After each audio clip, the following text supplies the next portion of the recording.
Hello everyone, welcome to my YouTube channel Science Critical Nisha Salvi. So today's topic is why human body temperature is 37 degree centigrade और 98.6 Fahrenheit. यानी कि आप ये नहीं सोचते कभी कभी कि ऐसा क्या रीजन है कि हमारी बॉडी का जो टेम्परेचर है या जो ह्यूमन बॉडी का टेम्परेचर है वो हमेशा 37 डिग्री सेंटीग्रेड ही क्यों मिलता है, या फिर ऐसी क्या कंडीशन होती है या डिफरेंट काइंड ऑफ कंडीशन, जैसे हम कहीं कोई इन्फेक्शन हो हमारी बॉडी में, हमारी बॉडी जब फेवरिश होती है, फीवर होता है या कोई इन्फ्लेमेशन होता है, उस दौरान हमारी बॉडी का टेम्परेचर फ्लक्चुएट हो जाता है। ऐसा क्यों होता है, आज हमें यही जानना है। ये बहुत ही इंटरेस्टिंग बात है। अभी हमें बहुत ज्यादा बेहद जरूरी है ये चीजें जानना कि हमारी बॉडी में कौन कौन सी कंडीशन आती है फीवर के दौरान और हम कैसे उसको मेजर कर सकते हैं, हमारा टेम्परेचर रेगुलेशन कैसे होता है, ये सब चीजें आज हम जानने वाले हैं। तो स्टार्ट करते हैं हमारा topic, why human body temperature is 37 degree centigrade और फ़ारेनहाइट की बात करें तो 98.6 फ़ारेनहाइट। तो बच्चों इसके पीछे एक रीजन था, एक हम कह सकते हैं एक हाइपोथेसिस है। हाइपोथेसिस यानी कि जब हम एक मत देकर के छोड़ देते हैं तो ये मत आया वैज्ञानिकों का इवोल्यूशन देखते हुए कि क्यों ऐसा, क्या रीजन है कि हमारी बॉडी का टेम्परेचर जो है वो कांस्टेंट रहता है। तो देखो बच्चों, हमने बात करी एम्फीबियंस की या फिर रेप्टाइल्स की, उनका जो बॉडी टेम्परेचर आप देखोगे तो उसके अंदर क्या होगा, बॉडी टेम्परेचर जो है वो 36 से नीचे होगा। ठीक है, 36 डिग्री सेल्सियस से नीचे टेम्परेचर होगा। किसके अंदर होगा, एम्फीबियंस में, रेप्टाइल्स में। एम्फीबियन बोले तो फ्रॉग का एग्जाम्पल अपन बहुत ही ज्यादा इजी सा है, लर्निंग है, तो फ्रॉग का एग्जाम्पल ले सकते हैं। फ्रॉग को हम क्या बोल सकते हैं, कोल्ड ब्लडेड एनिमल भी बोलते हैं। अब देखो इनका जो टेम्परेचर था हम बोल रहे हैं कि 36 डिग्री से नीचे था। इससे क्या हुआ और हमारा जो है वो 37 क्यों हुआ। देखो बच्चों, जब उन्होंने स्टडी करी, किसने, साइंटिस्ट ने स्टडी करी, तो उन्होंने पाया कि जिनका टेम्परेचर, जिनका तापमान 37 या 36 पॉइंट से नीचे है, उनको इजीली फंगस जो है लग रही है या फंगस इन्फेक्शन हो रहा है या फंगल इन्फेक्शन हो रहा है। But in case of humans, है ना, या फिर हम कहें इन केस ऑफ, कहाँ गया हमारा होम्योथर्मिक, यदि हम होम्योथर्मिक की बात कर रहे हैं जिनका टेम्परेचर 37 डिग्री सेंटीग्रेड है या 98.6 फ़ारेनहाइट है, उनमें फंगल इन्फेक्शन लगने के चांसेस उतने ही कम हैं। तो ये रीजन रहा कि हमारी बॉडी का जो टेम्परेचर है वो 37 डिग्री सेंटीग्रेड रखा। किसने रखा, एक साइंटिस्ट थे, है ना, जर्मन फिजिशियन थे। ठीक है, इनका नाम था Reinhold August wonder rich. Reinhold August wonder rich ये साइंटिस्ट थे जिन्होंने 1800 हम बोल सकते हैं 86 या 88 के अंदर ये बताया कि भाई जो हमारी बॉडी का टेम्परेचर है, बहुत सारे लोगों ने बोला कि नहीं 36 पॉइंट समथिंग होगा, किसी ने बोला नहीं 36.7 होगा, ऐसे ऐसे बहुत सारे लोगों ने मत दिया। लेकिन जो ये वैज्ञानिक थे रेनहोल्ड ऑगस्ट वंडर रिच ने, उन्होंने बोला कि नहीं, मैं अपनी बुक में ये डिसाइड कर रहा हूं कि हमारा जो बॉडी टेम्परेचर होगा वो 37 डिग्री सेंटीग्रेड होगा। ये कांस्टेंट टेम्परेचर उन्होंने दिए। ठीक है, अब क्या हुआ, टेम्परेचर के अकॉर्डिंग बच्चों, टेम्परेचर के अकॉर्डिंग एनिमल्स को दो भागों में विभाजित किया, या जो लिविंग ऑर्गेनिज्म, एनिमल्स तो नहीं बोलूंगी, जो लिविंग ऑर्गेनिज्म है उनको दो भागों में विभाजित किया। एक है होम्योथर्मिक। होम्योथर्मिक यानी कि जिसका तापमान समान रहे, समान बोले तो हम बोल रहे हैं कि तापमान कैसा रहेगा, कांस्टेंट रहेगा। ठीक है, कांस्टेंट के साथ साथ क्या होगा, कांस्टेंट के साथ साथ होगा कि इसके अंदर हम बोलेंगे कि ये वार्म ब्लडेड एनिमल्स हैं। कैसे हैं, वार्म ब्लडेड लिविंग ऑर्गेनिज्म है, जिनका हम कहते हैं ना भाई तुम्हारा तो गर्म खून है, तुम लड़ जाओ, ऐसा बोलते हैं ना कि तुम तो फौलादी हो, तुम्हें तो गर्म खून दौड़ रहा है तो तुम लड़ सकते हो, हम ऐसा बोलते हैं। तो हाँ, हम इन्फेक्शन से लड़ सकते हैं। क्यों लड़ सकते हैं, क्योंकि हमारा बॉडी टेम्परेचर है ये, इसी टेम्परेचर की वजह से हम इजीली लड़ सकते हैं इन्फेक्शन से। आई बात समझ में। तो होम्योथर्मिक में कौन कौन आएगा, मैमल्स आएंगे, है ना, डेफिनेटली मैमल्स आएंगे।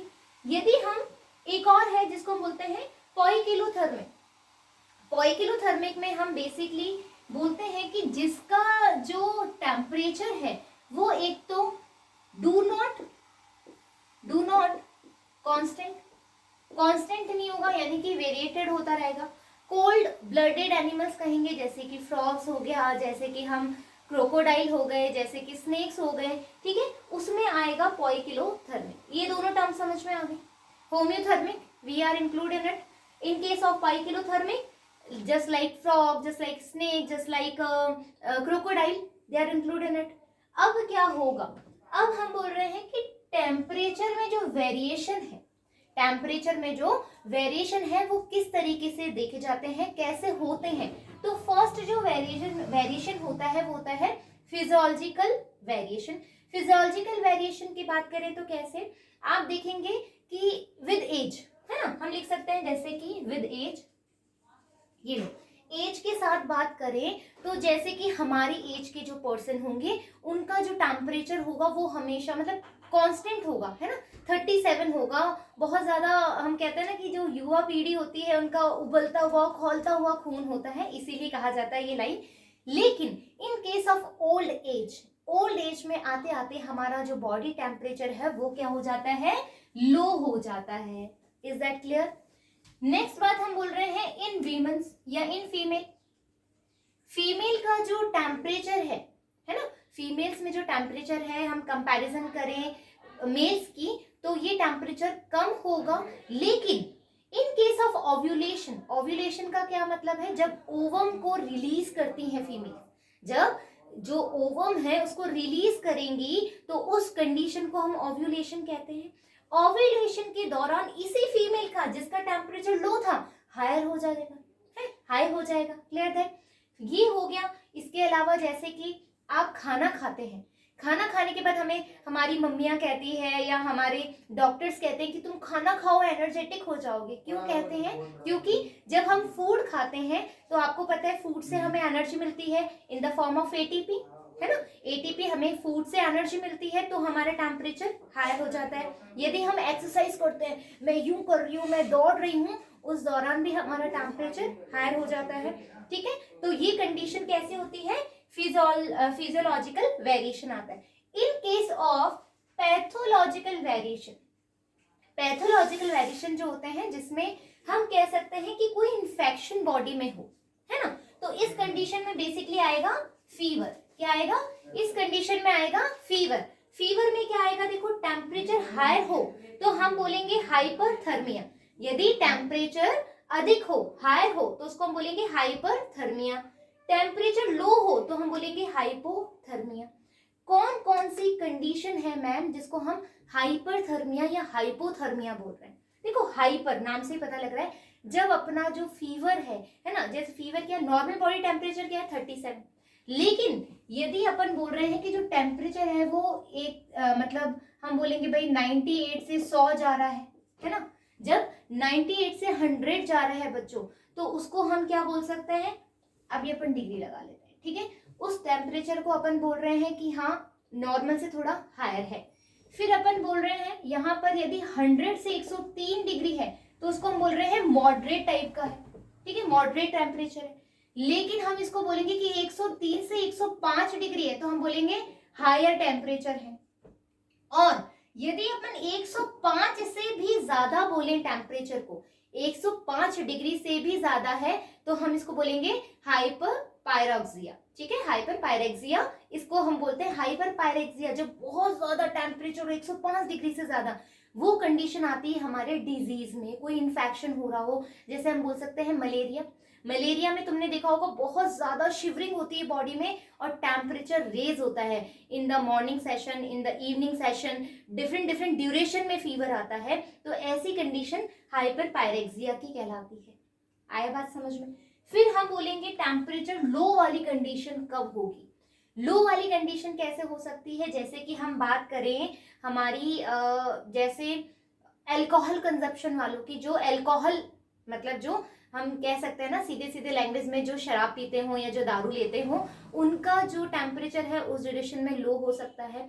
इमोशनल अटैक आए यानी कि जैसे बहुत ज्यादा हम स्ट्रेस फील कर रहे हो तो भी टेम्परेचर लो भी जा सकता है और हायर भी। जैसे हम कहते हैं ना हायर ब्लड प्रेशर, बहुत ज्यादा स्ट्रेस हो रहा है, लेकिन कभी कभी जिसको जैसे हम बोलते हैं कि भाई नहीं इसको तो हमारा हायर मतलब हाई बीपी नहीं है, लो बीपी है, तो उस कंडीशन में जो टेम्परेचर है वो लो भी चला जाता है। इसके अलावा जो डायबिटिक पेशेंट है, थायराइड पेशेंट है, उनका भी जो टेम्परेचर होता है वो लो होता है। तो आई होप कि आपको पैथोलॉजिकल वेरिएशन भी समझ में आ गया होगा इन केस ऑफ फीवर।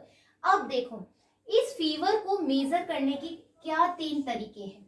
फीवर को हम मेजर करेंगे, ठीक है, फीवर को हम मापेंगे, आंकेंगे, किस तरीके से? 3 तरीके से। कौन कौन सा तरीका है? रेक्टल। अब ये रेक्टल मेजरमेंट क्या है? रेक्टल का मतलब है कि जैसे आप वजाइना से टेम्परेचर मेजर कर रहे हो या एनस से टेम्परेचर मेजर कर रहे हो या कान के अंदर से आप टेम्परेचर मेजर कर रहे हो, तो इस तरीके का जो मेजरमेंट है टेम्परेचर का उसको हम कहते हैं रेक्टल मेजरमेंट। यहां पर जो रेक्टल मेजरमेंट आएगा वो कैसा आएगा? 37.5 सेंटीग्रेड और हम बोलेंगे 99.5 फ़ारेनहाइट, ठीक है, ये रेक्टल टेम्परेचर होगा। ओरल टेम्परेचर, जब आप जाते हो, जब छोटे बच्चे होते हो या डॉक्टर के पास जाते हो तो थर्मामीटर आपके माउथ में दे देते हो, जो घर के होते हैं वो माउथ में ले लेते हैं, ठीक है, माउथ से आप टेम्परेचर ले रहे हो तो ऑरली टेम्परेचर कहलाएगा, ऑरली मेजरमेंट कहलाएगा। उसमें टेम्परेचर क्या आएगा? 36.8 सेंटीग्रेड और 98.2 फ़ारेनहाइट आपका टेम्परेचर आएगा। एक्सिलरी, देखो एक्सिलरी यानी कि आर्म्स के नीचे से हम ले रहे हैं, ठीक है, हमारे फोरलिम्स के नीचे से अपन ले रहे हैं, तो ये टेम्परेचर क्या कहलाएगा? एक्सिलरी टेम्परेचर कहलाएगा, जिसको हम क्या बोलते हैं? 36.5 डिग्री सेंटीग्रेड और 97.7 फ़ारेनहाइट आपका टेम्परेचर होगा। तो ये हमारा हो गया हमारे बॉडी टेम्परेचर को मापने का तरीका। अब देखो हमने बोला कि कांस्टेंट क्यों है? क्योंकि हमारी बॉडी में फंगल इन्फेक्शन ना लगे, तो हमारे वैज्ञानिकों ने बोला कि इसकी वजह से हमारा जो बॉडी टेम्परेचर है वो ये है। इस साइंटिस्ट ने बोला कि हाँ 37 डिग्री सेंटीग्रेड ही हमें इसका टेम्परेचर रखना है, किसका? हमारी बॉडी का। फिर हमने बोला कि 2 कंडीशन हो सकती है जिसमें फिजियोलॉजिकल वेरिएशन हम देखते हैं, जैसे वो एज के साथ में हमें चेंजेस आ रहे हैं, फीमेल में चेंजेस आ रहे हैं, हम एक्सरसाइज कर रहे हैं तो चेंजेस आ रहे हैं। लेकिन पैथोलॉजिकल वेरिएशन में हम बेसिकली फीवर और डिजीज की बात करते हैं। क्यों? पैथोलॉजी में हम कब जाते हैं, हमारे लैब में कब जाते हैं? जब कोई इन्फेक्शन कॉज हो। तो इस तरह से 2 तरीके के टेम्परेचर हो सकते हैं। एक होता है हाइपोथर्मिया यानी हाइपरथर्मिया यानी टेम्परेचर रेज है, हाइपोथर्मिया यानी टेम्परेचर लो है। किससे? इस वाली कंडीशन से। ये कांस्टेंट, ये हमारी नॉर्मल कंडीशन है, इस नॉर्मल कंडीशन से ऊपर जाएगा टेम्परेचर तो हो जाएगा हाइपरथर्मिया, नीचे आएगा तो हाइपोथर्मिया। फिर हमने बोला मेजरमेंट, रेक्टल, ओरल, एक्सिलरी, 3 तरीके से हम अपना टेम्परेचर मेजर कर सकते हैं। रेक्टल बोले तो anus, vagina, in the year से अपन यदि टेम्परेचर मेजर कर रहे हैं तो रेक्टल मेजरमेंट होगा। ओरल, माउथ में अपन थर्मामीटर रख करके जो टेम्परेचर नापते हैं उसको हम ओरल टेम्परेचर कहते हैं। एक्सिलरी, एक्सिलरी जो हम साइड में रख करके टेम्परेचर मेजर करते हैं वो एक्सिलरी कहलाएगा। अब देखो एक और बात, कभी कभी क्या होता है कि हमारी बॉडी में रेगुलेशन होता है। अब आप सोच रहे होंगे कि ऐसा क्या होता है कि हमारी बॉडी का टेम्परेचर अपने आप कांस्टेंट हो जाता है ना? कभी आपने देखा है कि आपको जब सर्दी होती है बहुत ज्यादा या आप बर्फीली जगह जा रहे हो तो आप ऐसे हाँ हाँ हाँ मम्मी ठंड लगी, हाँ हाँ मम्मी ठंड लगी, आपकी बॉडी में शिवरिंग होती है। वो शिवरिंग क्यों होती है? शिवरिंग की वजह से आपकी बॉडी में क्या होता है? टेम्परेचर इंक्रीज होता है। यदि आपका टेम्परेचर ठंड की वजह से लो होने लगता है तो वो शिवरिंग होने लगती है और वही शिवरिंग क्या करती है? आपके टेम्परेचर को नॉर्मल स्टेज में ले आती है, आपको हीटअप करके, और आपको बचा लेती है डेथ से, ठीक है। अब कभी कभी टेम्परेचर बहुत ज्यादा हो जाता है ना, आपको जैसे बहुत ज्यादा गुस्सा आ रहा है, आप भाग कर आए हो तो आपको स्वेटिंग होने लगती है, पसीना आने लगता है। देखो आप कभी पसीनों में आओगे तो ना, हम पंखा चलाते तो हमें ठंडक सी महसूस होती है, ये बात फैक्ट है ना।